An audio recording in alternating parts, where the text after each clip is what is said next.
வணக்கம், வணக்கம். நான் தாங்க வருங்கால முதலமைச்சர். எப்படி? வருங்கால முதலமைச்சர். நல்லா இருக்கா? சொல்றதுக்கு நல்லா தான் இருக்குது. ஆனா செயல் ஒண்ணுமே கிடையாது. நடக்காது அப்படின்றீங்களா?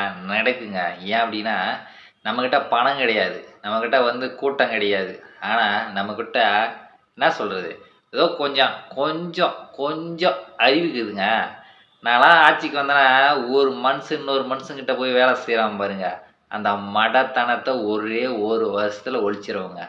அப்படி நான் ஆட்சிக்கு வரலன்னா, பல பேர் ஆட்சிக்கு வந்துட்டே தான் இருப்பாங்க. உங்க அப்பா, உங்க அம்மா, உங்க அண்ணன், நீயி, அக்கா, தங்கச்சி, சித்தப்பா, சித்தி, பாட்டி எல்லாமே காலையிலே எந்திரிச்சோமா, சாப்பிட்டோமோ இல்லையோ, தின்னமோ இல்லையோ, அரக்க பறக்க எழுந்து வேலைக்கு போயிட்டு பொழுதுக்கெல்லாம் வேலை செஞ்சுட்டு, ஐயோ! சித்தாப்பு, என்ன சித்தாப்பு உன்கிட்ட ஒரு விஷயம் பேசலான்னுக்கிறேன். ஆளே கிடைக்க மாட்டேன்ற. ஓ!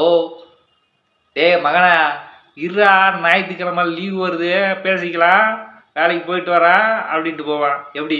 மனுஷன் 6 நாள் பணம், பணம், பணம், பணம், பணம் இன்னொருத்தங்கிட்ட வேலை செய்றதுக்கே வாழ்க்கை போயிடுது. ஒரே ஒரு நாள் குடும்பத்துல அப்படி மனசு விட்டு பேசுறதுக்கு, செய்றதுக்கு யூஸ் பண்ணிக்கிறான். எப்புட்றா இது மனுஷன்? மனுஷன் எப்படின்னா வாரத்துக்கு 1 நாள்னா, மாசத்துக்கு 4 நாள்.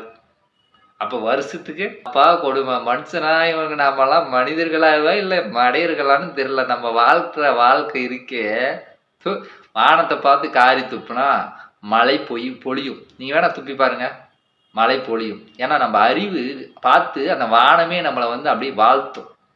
என்ன அறிவு தெரியுமா நம்ம மனிதர்களுக்கு? நம்ம அரசியல்வாதிகளுக்கு, நம்ம ஆளக்கூடியவர்களுக்கு அத விட மிகப்பெரிய அறிவு. அவங்க தான் முக்கியமா வானத்த பார்த்து காரி துப்பணும். ஏன்னா, அப்பதான் மழை அவர்களுக்கு தலை மீது மழை அப்படி பள பள பள பளன்னு பொழியும்.